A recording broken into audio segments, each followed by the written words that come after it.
Hello and Assalamualaikum everyone. Welcome back to I Am Solution. So I'm back with another video. So we guys are studying stoichiometry. So let's begin. Atom atom हर एक atom के पास ना एक atomic mass होता है। ठीक है, हर एक एटम के पास एक एटॉमिक मास होता है। इसके बारे में मैंने आपको पिछले वीडियो में भी बताया था। अच्छा, एटम होता क्या है? एटम जो है ना वो स्मॉलेस्ट पार्टिकल होता है। क्या होता है? Smallest particle.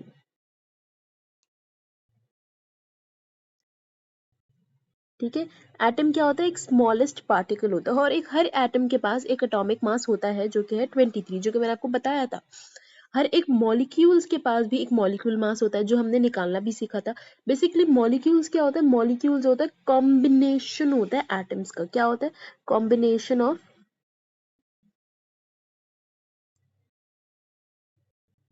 Combination of atoms. इसे हम मॉलिक्यूल्स कहते हैं। क्या कहते हैं? मॉलिक्यूल्स कहते हैं। और इसके पास भी मॉलिक्यूल मास होता है। बेसिकली हम क्या करते हैं, अभी यहाँ पे थोड़ा सा रिमूव करना पड़ेगा फॉर द स्पेस। बेसिकली हमारे पास फॉर एग्जांपल अगर हमें क्लोरीन दिया हुआ है, क्लोरीन के जो उसका एटॉमिक मॉलिक्यूल मास होता है वो होता है सॉरी, जो क्लोरीन है ना उसका एटॉमिक मास होता है 35.5। क्या होता है? 35.5। लेकिन जब हमारे पास क्लोरीन जो है एक मॉलिक्यूल की फॉर्म में आती है, मॉलिक्यूल फॉर्म में कैसे आएगी? Cl2 लगा के आ गया, तो हमें क्या करना होगा? 35.5 को मल्टीप्लाई बाय 2 करेंगे, ऑब्वियस सी बात है। तो हम फिर हमारे पास आंसर आएगा 71। क्या आएगा? 71। ये बात आपने याद रखनी है कि क्लोरीन जो है ना वो हमेशा क्या होती है? मॉलिक्यूल फॉर्म में होती है जब वो गैसियस स्टेट में होती है। जब इसके साथ 2 लग जाता है ना तो ये गैस फॉर्म में, क्या है? गैस फॉर्म में। अगर आपके पास कहीं लिखा हुआ क्लोरीन गैस, तो आपने फटाफट याद रखना है कि यार Cl2 होगा, यानी 35.5, यानी जो उसका एटॉमिक मास है ना वो मल्टीप्लाई होगा 2 से। ठीक है, फिर उसके बाद हमारे पास आया कंपाउंड। कंपाउंड्स क्या होता है? ये बेसिकली कॉम्बिनेशन होता है मेटल्स और नॉन मेटल्स का।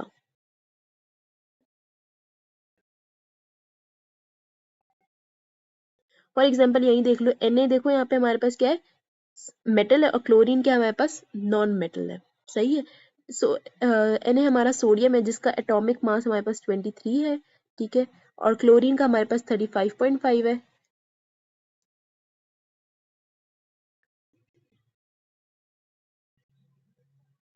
जो हमें मिलेगा 58.5। सही है। अच्छा, ये बात याद रखना, जब क्लोरीन गैस की फॉर्म में होगी ना तो वो Cl2 होगा, और अगर एटम की फॉर्म में, मॉलिक्यूल की फॉर्म, सॉरी जो एटम की फॉर्म में होगी वो क्लोरीन होगा सिर्फ, और Cl होगा, और गैस की फॉर्म में Cl2 आ जाएगा। ये बात आपने जरूर याद रखनी है। ठीक है, जब अब आपने इतना तो समझ में आ गया। सही है, एटम्स क्या होते हैं, मॉलिक्यूल्स क्या होते हैं, कंपाउंड्स क्या होते हैं। ठीक है, एटम्स का हमें एटॉमिक मास आराम से पता चल जाता है, मॉलिक्यूल्स का हम निकाल लेते हैं, सम कर लेते हैं। लेकिन कंपाउंड्स के लिए जो है ना हमारे पास जो है वो फॉर्मूला आता है। ठीक है, जो कि इस तरीके से है, जो हमने निकालना भी सीख लिया है। सब कुछ मैं अपनी प्रीवियस वीडियो में सब सिखा चुकी हूँ। अब मैं उसकी लिंक जो है वो डिस्क्रिप्शन में डाल दूंगी उसकी, तो आप देख सकते हैं, उसको लर्न कर सकते हैं। अच्छा, अब आगे चीज, जब भी आप जो है ना इन एटॉमिक मास को जो है ना, अगर आप इनको क्या कहते हैं, ग्राम्स की फॉर्म में प्लेस करोगे ना तो ये 1 मोल के बराबर होगा। आई एम रिपीटिंग, जब भी इन एटॉमिक मासेस को आप क्या करोगे, ग्राम की फॉर्म में प्लेस करोगे तो ये एक 1 मोल के बराबर होगा। क्या मतलब है इस बात का? फॉर एग्जाम्पल ये हमारे पास 23, ये इसका एटॉमिक मास है। ठीक है, ये जो है ना 1 mole of N number of atom के बराबर होगा। किसके बराबर होगा? 1 मोल ऑफ सोडियम एटम। मुझे लग रहा है मुझे सब रिमूव करना पड़ेगा सो दैट आपको समझ आ सके ना। ये जो सोडियम, ये जो 23 है ना, ये बेसिकली किसके बराबर है? 1 मोल ऑफ सोडियम एटम। सही है।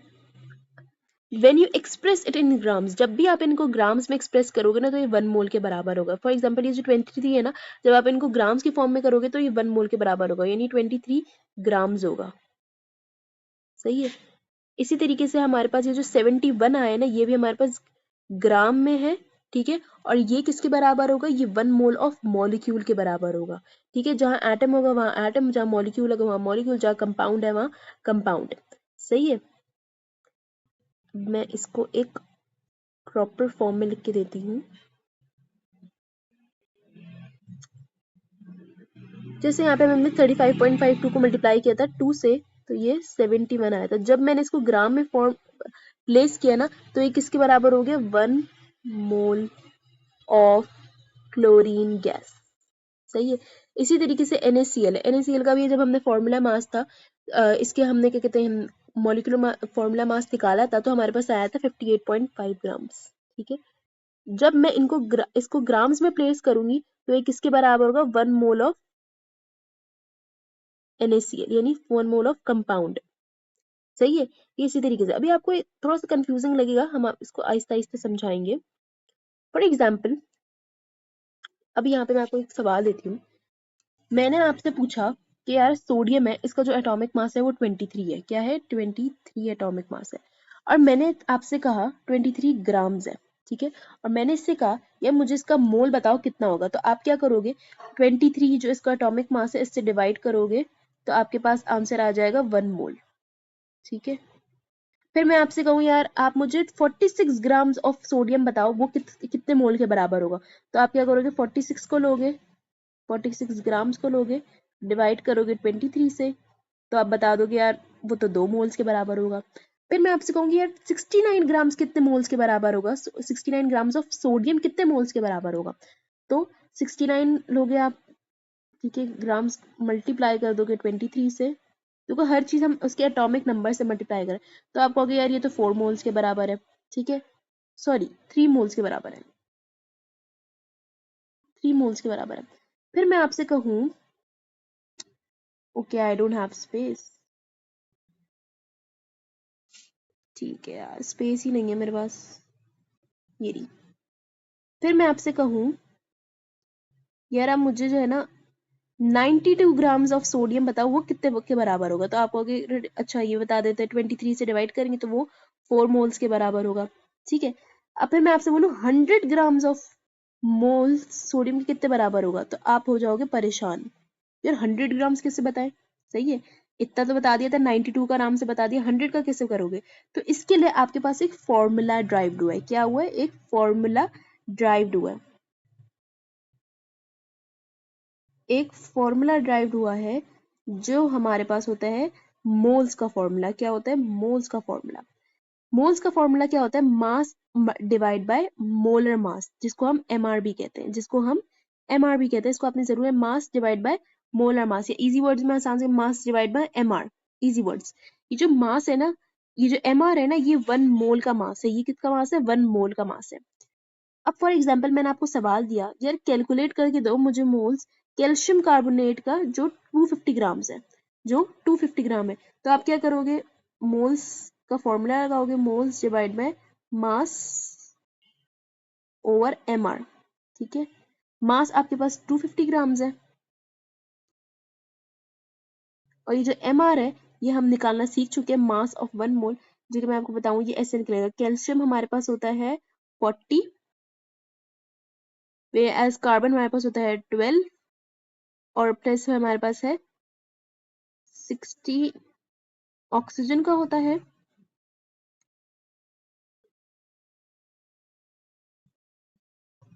कैल्शियम होता है 40, कार्बन 12 होता है, और ऑक्सीजन हमारे पास 16 होता है, जो कि मल्टीप्लाई होगा 3 से। इसको आप कैलकुलेट करोगे, प्लेस करो कैलकुलेटर में फटाफट से, और आपके पास आएगा 100। ठीक है, ये 100 आएगा आपका एमआर। इसको आप आराम से डिवाइड करोगे, जो आएगा 2.5 मोल। That's it. मोल्स निकालना इंतहाई आसान है। ठीक है। सबसे पहले तो आपको जो है ना ये कैलकुलेट करना आना चाहिए, ये इसका एमआर निकालना आना चाहिए। ओके, इसका एमआर। ठीक है। मास आपने देखो ग्राम्स में था, मास आराम से प्लेस करा, एमआर निकाला 2.5 मोल, आपका आराम से आंसर आ गया। दैट्स इट, ये इतना आसान है। सही है। उसके बाद आपके पास हम एक और सवाल है जिसमें दिया हुआ है 0.676 ग्राम्स ऑफ H2SO4, यानी सल्फ्यूरिक एसिड का बताना है आपने, 0.76 ग्राम्स बताना है। तो आप क्या करोगे? मोल्स का फॉर्मूला लगाओगे। एक आसान टिप ये है, देखो यार हमारे पास जो केमिस्ट्री है ना, इसमें इतने फॉर्मूलाज नहीं होते, लेकिन आप लाइफ टाइम या फिर लाइफ टाइम को या फिर आप केमिस्ट्री को अच्छे से समझने के लिए ना उसकी कुछ बेसिक नीड्स को ना याद रखना पड़ेगा। यानी आपको हर सवाल के साथ मोल्स का फॉर्मूला ज़रूर लगाओ, हर चीज़ के साथ होगा, ताकि आपका आंसर एकदम इलेबोरेट वे में आए और आप जो है वो उस चीज़ को आराम से समझ भी पाओ। सही है? तो आपने ये ज़रूर कोशिश करनी है। आई नो ये मोल्स का फॉर्मूला इतना आसान होता है कि बहुत आसान से याद हो जाता है, लेकिन अगर आप हर सवाल के साथ लिखोगे तो आपके लिए बहुत ईजी हो जाएगा। ठीक है? मोल्स को हम लगाएंगे, मोल्स का formula moles mass over MR, जो कि बहुत आसान है। मास आपको पता है 0.76 ग्राम्स है, डिवाइड बाय एमआर। एमआर हम कैसे निकालेंगे? एमआर निकालेंगे हम, हमारे पास हाइड्रोजन होता है 1 मल्टीप्लाई बाय 2, सही है। सल्फ्यूरिक एसिड हमारे पास 32 होता है, फिर हम प्लस करेंगे ऑक्सीजन। यार I have a very less space, वापस करते हैं। हाइड्रोजन हमारा होगा 1 मल्टीप्लाई बाय 2, सही है। तो प्लस करेंगे सल्फ्यूरिक एसिड के साथ, जो कि हमारे पास होगा 32, और ऑक्सीजन हमारा होता है 16 को मल्टीप्लाई कर देंगे 4 को, अपने कैलकुलेटर में प्लेस करो, और आंसर आई गेस 98 होगा। तो आंसर हमारे पास होगा 98। 98 क्या है आपका? एम आर है। क्या है? एम आर है। अब हम इसको रिमूव कर देते हैं। 98 हमारा एम आर हमें पता चल गया है, 98, और हमारा आंसर हो जाएगा 128.9 moles. That's it, that's it. इतना आसान है मोल्स निकालना, सही है। बस इतना सा आसान है, थोड़ी सी टिप्स याद कर लो तो आसान हो जाता है सब कुछ याद करना। अब अगर आपको सवाल में कह दे, सवाल आपसे कह दे यार आपको मोल्स गिवन है, मुझे मास निकाल के दे दो, तो आप क्या करोगे? एक ही फॉर्मूला है, बस उसको घुमाना फिराना होता है, दैट्स इट। अभी जैसे मैंने मोल्स का फॉर्मूला आपको याद कराया, मास डिवाइड बाय एमआर होता है। तो क्या होगा कि जो मास यहाँ पे जो डिवाइड हो रहा था, ठीक है, यहाँ पे जो ये डिवाइड हो रहा था, सॉरी, ये जो एमआर है, मोल्स हमारे पास होगा ऐसे, ठीक है, मास ओवर एमआर, ऐसे ही लिखा हुआ है, ठीक है। ये एमआर जो है ना, आपको सवाल क्या कह रहा है? सवाल कह रहा है मास निकालना, तो ये जो मास है ना ये चले जाएगा इस तरफ, और जो मोल्स है वो एमआर से आके मल्टीप्लाई हो जाएगा, जो कि फॉर्मूला देगा mass is equals two moles multiply bye MR. I know मैंने अच्छे से नहीं बताया, वापस बता देती हूँ। मोल्स का फॉर्मूला आपके पास था मास ओवर एमआर। अब हमें निकालना है मास, तो ये जो एम आई यहाँ डिवाइड हो रहा है ना, वहां जाके क्या हो जाएगा? मल्टीप्लाई हो जाएगा। तो हमारे पास फॉर्मूला बन जाएगा मास का moles multiply by M R, सही है। एक ही फॉर्मूला, इसको आराम से आपने याद करना और हर चीज को आराम से अप्लाई करना। अब आपको सवाल दे दिया कि यार मोल्स दिए हुए, मास निकाल के दो, तो आप क्या करोगे? फॉर्मूला लिखोगे मास। अच्छा मेरे पास स्पेस नहीं है, लेकिन आपने जो है ना हर जगह लिखना है फॉर्मूला, मैं यहीं से देख के कॉपी कर रही हूँ, सही है। मोल्स इसने बताए हुए आपको 5 मोल्स है, ठीक है, मल्टीप्लाई बाय, हमारे पास हाइड्रोजन होता है 1 मल्टीप्लाई बाय 2 करेंगे, फिर उसके बाद ऑक्सीजन करेंगे, तो हमारे पास आंसर होगा 18, जो कि हम इससे मल्टीप्लाई करेंगे और हमें पता चल जाएगा कि यार 90 ग्राम्स ऑफ H2SO4 था हमारे पास। इतनी बात समझ आ गई? सेम इसी तरीके से भी है, 6.88 मोल्स दिया हुआ है, ठीक है। अब आपको लगाना है फॉर्मूला। सबसे पहले हम इसका एमआर निकालेंगे। सोडियम हमारे पास 23 होता है, मल्टीप्लाई बाय 2, सही है, प्लस करेंगे 32। ऑक्सीजन हमारे पास अभी हमने ऊपर ही निकाला था, दैट वाज आई गेस 98 था, 32 था, फिर प्लस करेंगे 16 मल्टीप्लाई बाय 4, जो कि हमारे पास 98 ही है, जो कि हमारे पास है 98। ये हमने निकाल ली अपने, क्या निकाली? एमआर निकाली। अब हम अपना फॉर्मूला लगाएंगे, 6.8 मल्टीप्लाई करेंगे 98 के साथ, जो कि हमारा आंसर होगा 97.97 6.4 ग्राम्स। इसको हम वापस कैलकुलेट करते हैं, मुझे लग रहा है गलत आ रहा है, वापस से कैलकुलेट करके देखते हैं। 23 को हम मल्टीप्लाई करेंगे 2 से, फिर इसके बाद हम प्लस करेंगे 3, 32, फिर प्लस करेंगे 16 मल्टीप्लाई बाय 4, सही है, जो कि हमारे पास आ रहा है 98, सही है, ये हमारे पास 98 आया।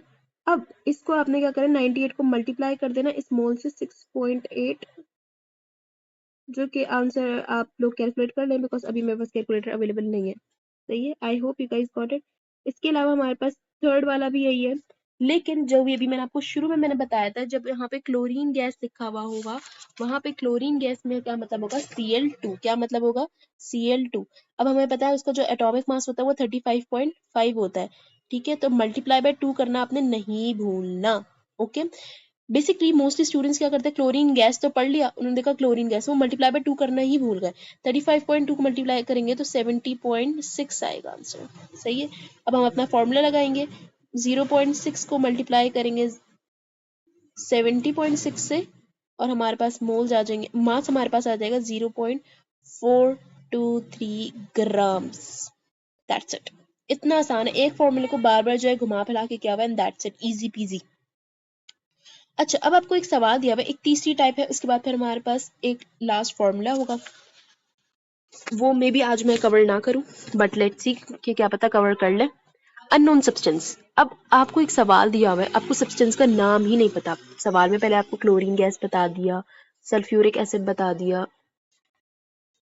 सल्फ्यूरिक एसिड बता दिया, उसके अलावा जो है ना आपको कैल्शियम कार्बोनेट के बारे में बता दिया कि यार कैल्शियम का, अब आपको बताया भी नहीं है कि यार सब्सटेंस क्या है, तो फिर आप क्या करोगे, आपको एमआर निकालना है, सही है। तो आपको क्या दिया होगा, एमआर को अभी मैंने आपको बताया कि कैसे हमने एक फॉर्मूले को घुमाया पढ़ाया, तो बेसिकली एमआर हमने निकालना है, तो एमआर का फॉर्मूला हो गया मास डिवाइड बाय मोल हो गया, मोल्स हमें गिवन है और हमें मास भी गिवन और हमें निकालना है एमआर, तो हम क्या करेंगे, फॉर्मूला लिखेंगे मास डिवाइड बाय मोल्स, मास हमारे पास है 20 ग्राम्स, डिवाइड बाय करेंगे 0.5 से, जो कि हमारे पास आंसर आएगा 40, ठीक है, क्या है 40। ये हमें पता चल गया कि अच्छा जो हमारे पास जो अननोन सब्सटेंस है ना, वो 40 जो है ना उसका एमआर है। अब 40 जो है वो कैल्शियम का भी हो सकता है, वो किसी भी सब्सटेंस का हो सकता है, सही है। अब लास्ट चीज जो हमारे पास है वो है फॉर्मूला, जो हमारे पास है वो है एवोगाड्रोस नंबर। एवोगाड्रोस नंबर को हम एल से रिप्रेजेंट करते हैं और ये हमेशा सेम होता है, जो कि होता है 6.02 मल्टीप्लाई बाय 10 की पावर 23। दैट्स इट, इसको आप लर्न कर लो। एंड आई होप कि आपको अब सब चीज़ें क्लियर होती रही होंगी, ठीक है। अगर आपको कोई भी चीज़ क्लियर नहीं है, let me know in the comment section, I will try my 100% best to clear everything, and make sure to subscribe to my YouTube channel, hit the like button, share it with your friends. I will meet you in my next video, and make sure to revise all these things before uh, watching my next video. So yep, and learn all these things side by side, so that will not burden you guys. I will meet you in my next video. Till then, bye bye, Allah Hafiz.